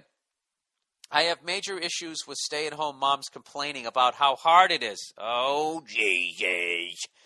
Perhaps this topic is played out, but I think my situation may bring a new light on the matter. I'm a stay-at-home dad. I'll spare you how I became a stay-at-home dad and just tell you that it's terrific. I love it. I do all of what you'd expect. Clean, do laundry, yard work, cook, homework with the kids, and pickups and drop-offs, and have no problem with any of it. Dude, that sounds like a fucking vacation. Wouldn't it be odd hanging out with fucking kids? I know it sucks when they're babies, but once they become just like little people, you know? And plus all the technology that they have to fucking encase your children, you know what I mean? Just like put up those little barricades. And you can make those little rubber rooms so they can't hurt themselves. And then you stick like the Teletubbies on, and that's like, LSD for kids. And they're just sitting there tripping as you're in the other room, making yourself a little scotch. Anyways, yeah, there's no boss.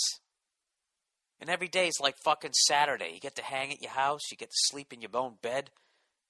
I know the grass is always greener, but that sounds fucking awesome. Anyways, he says, I'm a pretty organized person, so the house always looks good, and I've always been a good cook. Now I'm an even better one. My wife comes home to great meals and a clean house, and at the end of her day needs only to eat, relax, and hang out with our daughter.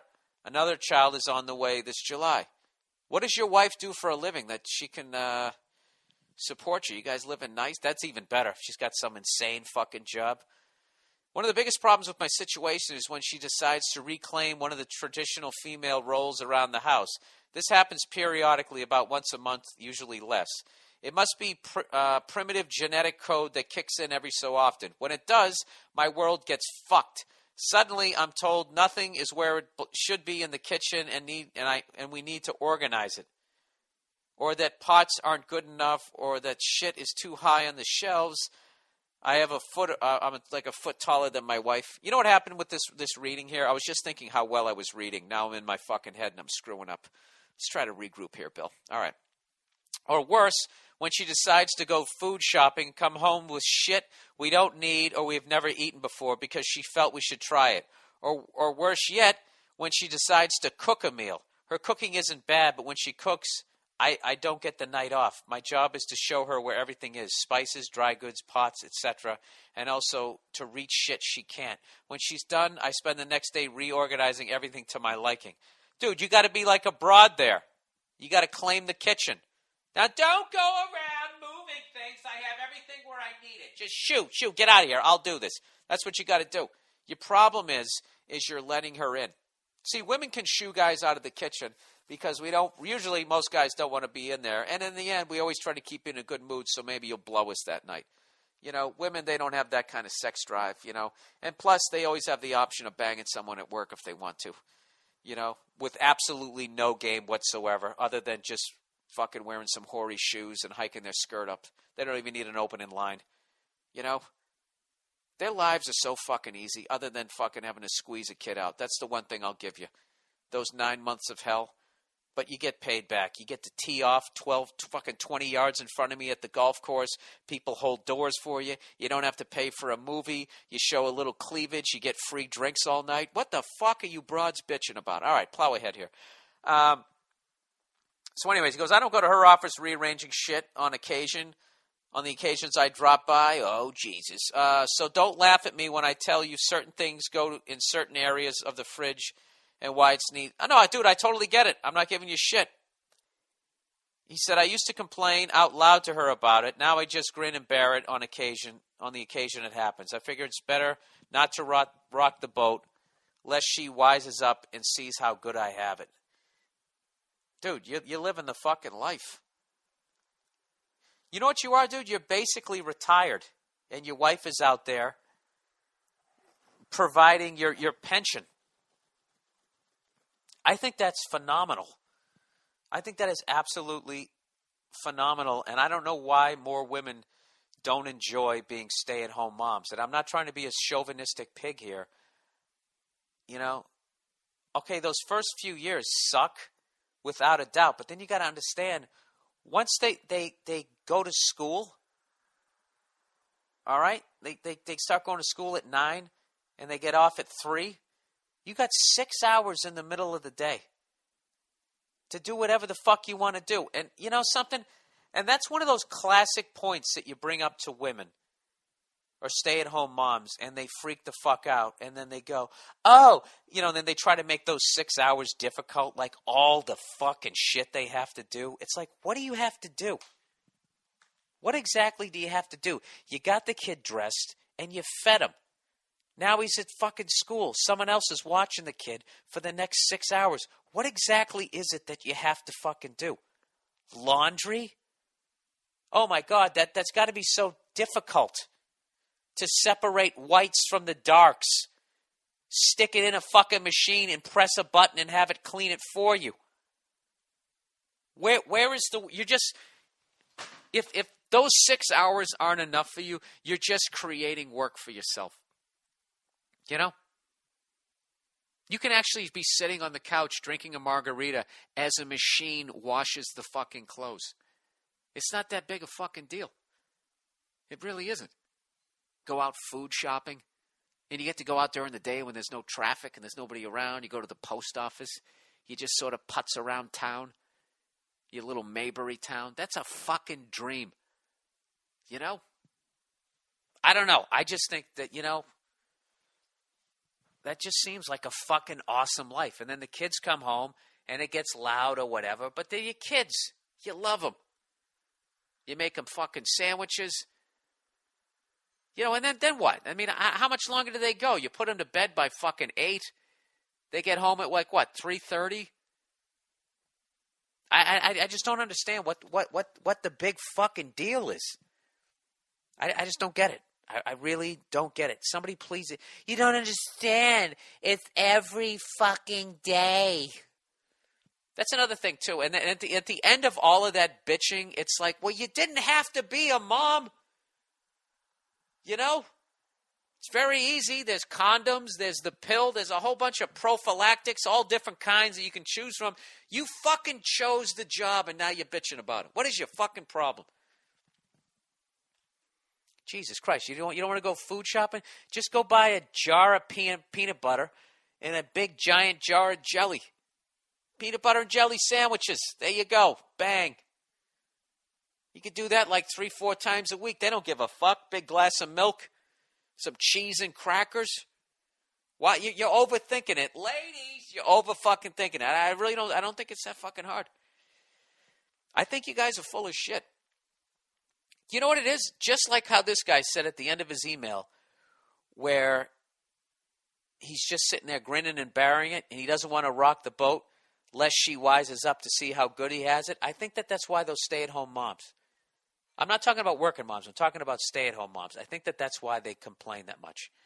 The only complaint, there are aspects that I do understand. The fact that you guys sit there talking goo-goo gaga talk the whole fucking day and you just want to hang out with an adult at some point, that would drive me a little batshit. But, you know, everything has, you know, its ups and downs, and I just don't see the fucking downside as being that steep with that job. I really don't. Anyways, sitting there making macaroni trees, you know, taking them to the fucking playground and pushing them on a swing. I mean, how difficult is that? That's difficult? That's harder than sitting in a cubicle, having somebody coming over and telling you what to do. Do you ever think what's great about being a stay-at-home mom is your own fucking boss? Nobody's telling you what to do. Don't even fucking tell me your kids are telling you what to do, okay? Get your goddamn kids in order, all right? That's what they invented sticks for. You know? Slap them around a little bit. You put the fear of death in them. And then they shut the fuck up. That's what my mom used to do. She had a paddle. My dad was a member of fraternity. He saved the paddle. And when we were dicks, my mother would line all of us up and she'd beat the shit out of all of us. And you'd just be standing there in line waiting for the fucking beating to come. Right? And then you'd always try to block it with your hand and fucking smash your knuckles. And then she'd send us all to bed.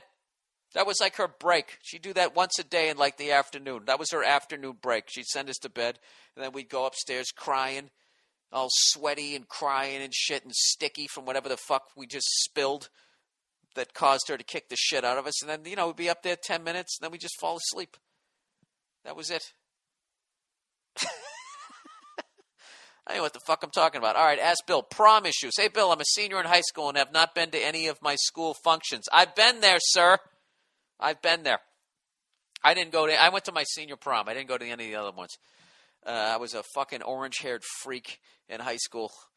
And I didn't even have the courage to ask anybody out. I just saw what was in the mirror, and I was just like, I'm not going to do this to somebody else. Why would I put this on someone else? I have never been to a school dance and only a few football games in my high school career. Dude, did I write this in a drunken stupor? This sounds like my high school career. Next week is the prom for my school, and I was wondering if I should go. I know people say I should go, and it would always be a special moment in my life. But will it really? Is prom overrated? Dude, you know what? This is a fucking depressed individual. Dude, you want to go. And now you're going to sit there. You know what it is, dude? You're too fucking smart for your own good. And you're going to sit there and you're going to break down the prom, how fucking stupid it is, and the dumb songs and the DJ, and how it's senior year. You're never going to see these people again in your life anyways. Should I not go? Dude, you should definitely go. Get the balls up to ask somebody. It's a great exercise because someday you're going to see a girl that you're going to want to talk to, and you want to have a couple at bats. All right? So just fucking ask someone to the prom. Go, get dressed up, take the pictures, have a good time. Don't do what you're doing, dude. You're overanalyzing life. You're going to start pulling back from the herd, and you're going to end up like me. Some psycho babbling to himself, and it takes you 20 years to get it right. It took me 20 years before I met Nia, and I finally got it fucking right, and I'm starting to function like a human being and thinking about having kids and having a dog. I'm telling you, man. I'm telling you. All right? It's a part of growing up. It's a social thing. It's very important. I think it's very important to go to your proms and your social events because that's what life is about. There's a great documentary out there on HBO called His Way.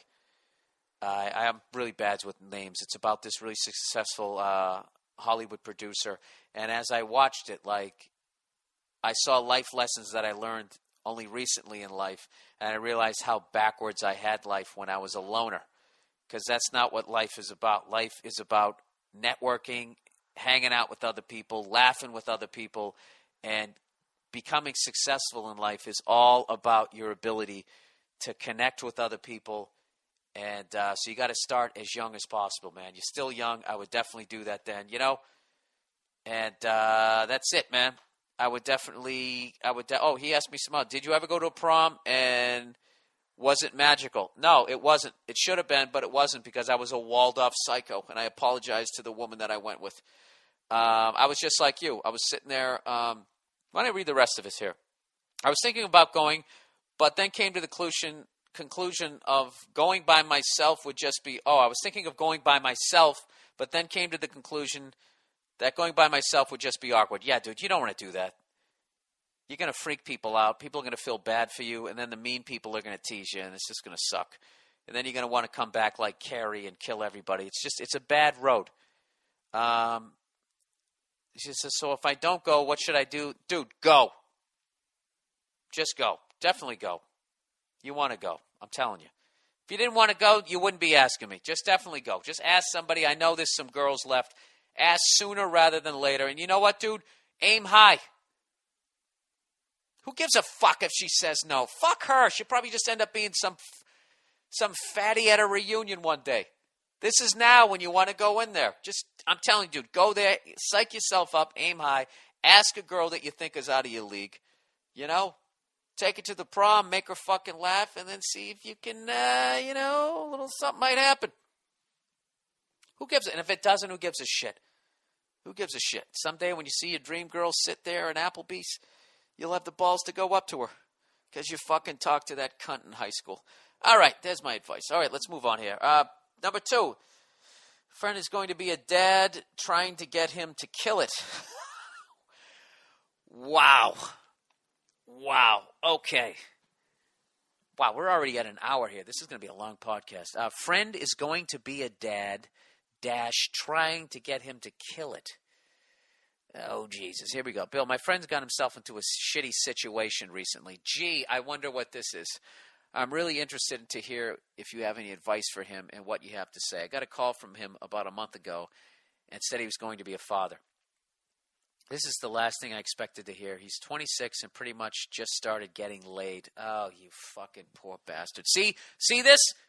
This is another reason why you want to go to your prom.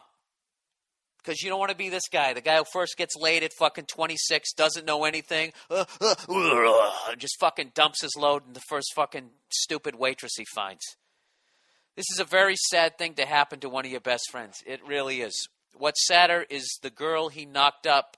Oh, my God, this is depressing me. She's not someone you'd want to mother your child, let alone be attached to for the rest of your life. She's a nice enough girl, but a little off. She admittedly has some issues in her head and loves pills and weed a little too much. Oh, my God, what did this kid do? Let alone she is secretly married to someone. What? Dude, are you sure you didn't want to send this to Jerry Springer? I don't really know this story, but let's assume he is foreign and there is no love involved. Oh, an arranged marriage? Is that what you're saying?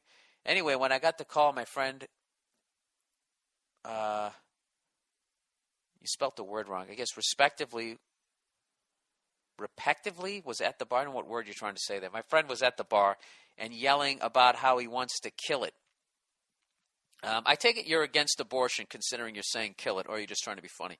A day or so later, when our buddies get the news, we all meet up with him to have a convince your friend to have an abortion dinner. Oh, I see. Well, you and one of your buddies were down there talking about how they want to kill. All right, so you're going to sit down with him to... Okay, all right, here we go. He now has given up and is going to have it. He said he tried talking to her a few times about getting an abortion, and she won't have it. She wants to have the kid, and every time he brings it up, she hangs up on him or won't answer his calls and will avoid him for days. So now, in defeat, he's going to have the poor kid. Well, that's one of the things there. It's not the guy's choice. Which is funny when they sit there and they say, are you pro-choice? That's not for the guy. The woman decides, unless you're a really smooth talker. I really think about having the kid will make her feel some sort of self-worth, and that's why she wants to have it so bad. My friend is a sweetheart, and I have no doubt he'll be a good father, but his situation sucks. We keep telling him that he'll be attached to this girl forever, and he really needs to talk to her, and that we'll even talk to her, and of course a bunch of us pushing her down a flight of stairs jokes followed. Oh, God. Now he is going with her to get an ultrasound and stuff and won't even talk to us about it. I don't know how this stuff works, but she does. But she's about 2 months preggers, and we think he has a month left to get rid of the thing. What can he do, and what can we as friends do to help?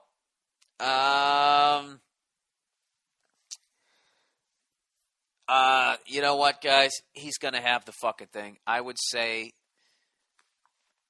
leave him alone and just support him and tell him whatever he does, do not marry this woman. Okay?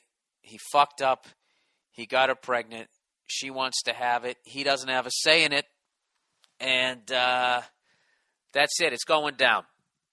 It's going down. So, he fucked up. That's life. Sometimes when you fuck up, you don't get a do-over, which is basically what an abortion is. She's not going for the do-over. She's like, nope, this is the game plan, and we're sticking with it, just like the Rangers. Even though people are breaking their fucking ankles, they're going to keep trying to block shots. All right? That's what she's doing. She wants to have the kid, so now he just has to go with it, and this is what he has to do. Never move in with her, never marry her, don't do anything like that. She's going to be a single mother. He's going to be a baby daddy, and what he needs to do now is he needs to buy a fucking lifetime supply of condoms. He needs to go out and find the woman that he's supposed to knock up and marry, and in the meantime, support that kid. That's what he has to do because he busted a nut in her and she's keeping it. So he's fucked. He's fucked when it comes to that. But his life is not over. He only has to deal with this bitch for 18 fucking years. He has to deal with his kid for life. I think what he should do is the kid should be the priority. He should come to some sort of Zen realization that he's not going to convince this woman not to be a fucking maniac. If she is a psycho, like you said, what I would do is I'd try to convince her not to smoke weed or take any pills during the fucking pregnancy. And that's it. I mean, his only other out is if maybe she wants to put it up for adoption, but it doesn't seem like she wants to do that. But he just needs to settle into the fact that he's having a fucking kid. But what you guys need to make sure is that this woman does not talk him into getting married and being legally. All he has to do is pay child support. If he gets married to her, now you're talking alimony and all that type of shit. And then when he wants to start his family with the fucking woman he wants to be with, that's going to be a fucking nightmare. So that's it. All right? So that's what I would do. I would just say, listen, just support him as a friend. And say, dude, if you ever fucking bang another girl without a condom, I'm gonna disown you. I'm gonna disown you because it's killing me watching you go through this shit. So just make sure you fuck the abortion. He's not doing it. They're having the kid. So now what you got to do is do not marry this woman. Do not marry her. And that's fucking it. That's it, man. That's a brutal, brutal, brutal fucking situation. Yeah, but for the grace of God. Anyways, here we go. Let's read this. Guy from London. Look at this. All the way across the fucking pond. Needs advice about girl with STD. Jesus Christ, you guys are fucking killing me this week. I'm a Londoner who just discovered your stand-up podcast. I got to tell you, you're one of the best comedians. Thank you, man. That's fucking awesome. You know how great that is? To hear from another country, you make me laugh from the pit of my stomach, which is a pretty special gift to give someone, so thank you. Thank you. All right, let's see if I can help you out of your fucking problem here. Anyway, I'm writing you because I just joined a dating website. I don't know how you feel about online dating, but my opinion has always been that it's fucked up. Who needs to join a website to get laid who isn't in some way a fucking lunatic, right? I think that's the way it was in the beginning, but now it's becoming this phenomenal way of avoiding a cover charge and having to buy somebody a drink and just going right towards the chick you want. Nino! What's going on? My girl just walked in. Fucking brutal questions this week. You want to hear just the titles of these questions? Or just one in general? I guess it was just this one. Friend is going to be a dad trying to get him to kill it. What? Yeah. Okay. All right. No, I already answered it. I just you know that whole pro-choice thing. Are you pro-choice? The choice is really the woman's. You know, Right. If she wants to vacuum it out, like the Hoover's getting turned on, and if Oh my God. what? Could you not say it like that? When a guy makes a joke like that, even though you've never had a kid, do you still feel a little quivering in there? No, I do not. No, you do not. What other disgusting question? You look really good. Thank you. You do. You want to help me with this one? Guy from London needs dating advice about girl with STD. Okay. Yeah. Okay. So, anyways, so he always thought the online dating things were those online dating websites were just filled with a bunch of psychos because Right. who can't just get laid? But at this point, I think it's normal now. Yeah. It's totally normal now to do online stuff. It's not like, I don't think there's a stigma attached to it anymore. Plenty of people do it. Well, I think there's an STD attached to it. Let me read the rest of this. So I'd avoided it, being more than capable of hooking up in real life. But my problem is that for about 2 years now, that's all I've been doing. Hooking up, dating, meeting girls who never do that thing to me. Oh, nobody that he falls in love with. I feel like a husk. A 31-year-old, I don't know what that means. This guy's from London. Okay. I guess that means like the old guy at the bar. 31-year-old, and I'm dead inside. Oh, I see. He's dead inside. Because no girl can make me feel how I used to in the school playground. Oh, with the first crushes. The thing that makes you want to make pancakes in the morning for her, or walk through the park, or put on some Lionel fucking Richie. All I want to do is come home lately. All I want to do after I come lately is wash her off my dick and bounce her out. Yep, I've been there, which is no way to live. What? Nia, I banged a lot of broads before I met you, and that was the thing. You were like, the second you did, you jumped up. You said, hang on a second, you acted like you were getting something for her, and you went in there, and she figured it out when she heard the sink was on too long that you had your dick in the sink and you were washing it off. I used to take the hand fucking soap and just fucking act like I was jerking off with soap. All right. And that's why I have the clean cock I have today. All right, plowing ahead. The thing that makes you want to... Okay, which is no way to live. I'm actually a romantic guy. I cry at Disney movies. Oh, Jesus, dude, I don't want to read this shit. I want to fall in love again. This sounds like lyrics to a Lionel Richie song. It's 2011. People join these sites, so I made a profile. Anyways, this is a fucking long-ass email. Why don't we skip to where he meets somebody? Okay, so anyways, he's on this fucking website. Anyway, after 2 weeks, I'm probably thinking about shutting down the profile. The only notable exception so far being a divorcee who does yoga. She invites me to a bar. We have a drink. She complains of being tipsy and needing to drive. I ask what she wants to do. She corks up the bottle and takes me back to her place and literally takes a run at me. It was nuts, too, kind of seedy, like she'd watched some porn after the split with her husband, decided that was the way the world was now, and decided to emulate it for real. So I'm banging a mature, granted, pretty hot mature, woman who's looking at me with this angry look on her face, that porn star fuckface thing that makes me feel uneasy already. While saying things like, do you like that? Huh? That dick is nice and warm in my pussy, huh? Jesus Christ. Are you gonna blow your nuts right inside this pussy? Yeah. And she's saying it with the English accent, too. That's fucking hilarious. And I'm just feeling a bit sad inside as I nod. Oh, my God. Anyways, this is the thing. I meet this girl, 26, beautiful, and I mean beautiful. She looks like a little elf or something. That just made it creepy. An angel, smoking, and she's smart, funny, kooky, but in a good hot way. Probably that dangerous, going to break your heart way, too, but I'm a sucker for that. Anyway, we go for a walk around the zoo, not really giving a shit about the animals because we're too into each other. Like, hey, look, an aardvark. Oh, you have really pretty hair. It was great. I'm not a bad person after all. My heart is beating again for this girl. I feel happy. Where's the STD thing here? It's coming. All right. So we leave the zoo, go to the bar for a kiss. It's amazing. Electricity. Then she goes, I've got to tell you something. Oh, Jesus. Here we go. Here we go. You got to admit, at that point, you were worried that she had a dick, right? There's something I have to tell you. I have 3 nipples, and I'm married to 7 different men in Iraq, which is the sentence you don't want to hear on a first date, blah, blah, blah. So anyways, oh, no. I just looked ahead. Oh, Jesus, brace yourself. I look at her, and I say, go on, and she goes on to tell me that a few months ago, she was seeing some guy who went down on her, and it turns out he had a cold sore on his mouth, and now she has herpes.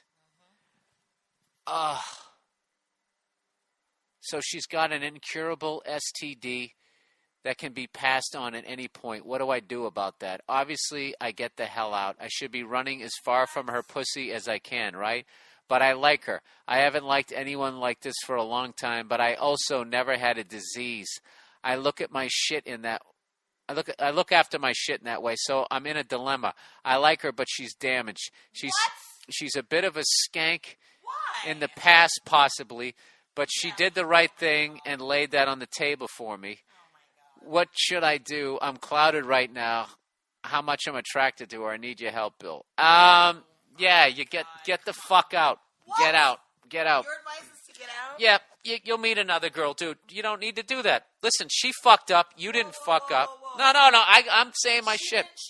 She didn't fuck up. Someone gave her an STD. It can happen Nia, to anybody. how do you don't know how she got the STD? That's just the story she told. Well, either way, like, that shit happens. It's not like, A, it's not a death sentence, and B, you shouldn't judge people because they have an STD. Let me ask you. Let me ask you a question. She takes all her meds. She is on top of it and makes sure that, she doesn't have any breakouts. And if she does what she needs to do. And they use protection the entire time. And he goes to his doctor and consults about, listen, my girlfriend has this. I don't want to catch it. What can we do? And or he finds someone with a clean pussy that makes his heart go pitter-patter.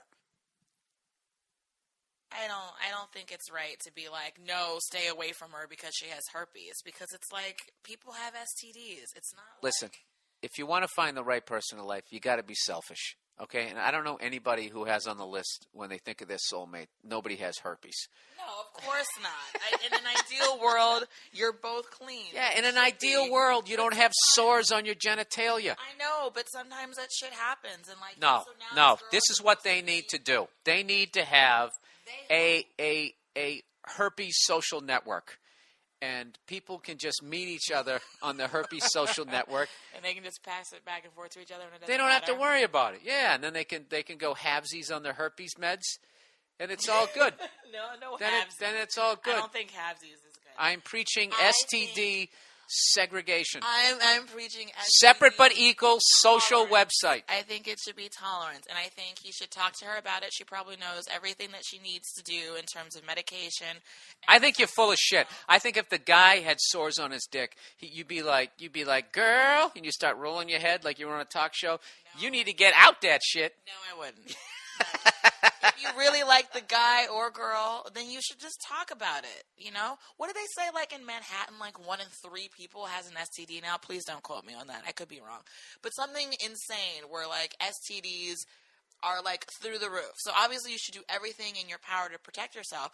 But, again, he's also just dating this girl. He doesn't have to sleep with her right away. Then there's no fucking point. There's no fucking point as a guy. See how it goes, and let me finish. There's no point in being. There's no point in being with the woman unless you're gonna bang.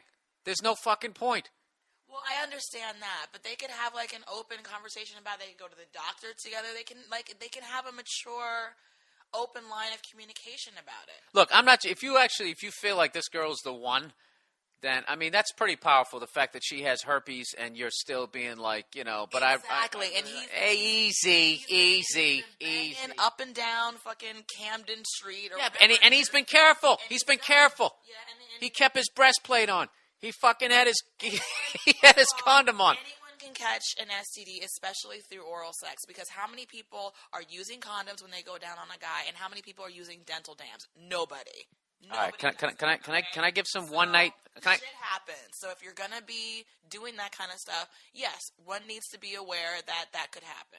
All right, I'm gonna give some one night stand advice from a dirty, filthy old man. All right. I haven't had a one night stand in 7 years. So what? What do you know? So what? So you've forgotten all about it. You don't have it anymore. You're done, baby. I got you. It's over. All right, wait a minute. This is what you do. One of the first things you want to do is you want to romance it. So you get out your George Michael cassette tape. No, this is the thing, okay? Certain things don't change. Okay? One night stand, you never, ever, ever, repeat, ever go down on somebody. You don't do anything, okay? I don't even kiss them. One night stand, you go in, you talk shit, you pull their fucking hair, you bend them over, and you put on a condom, and you bang them.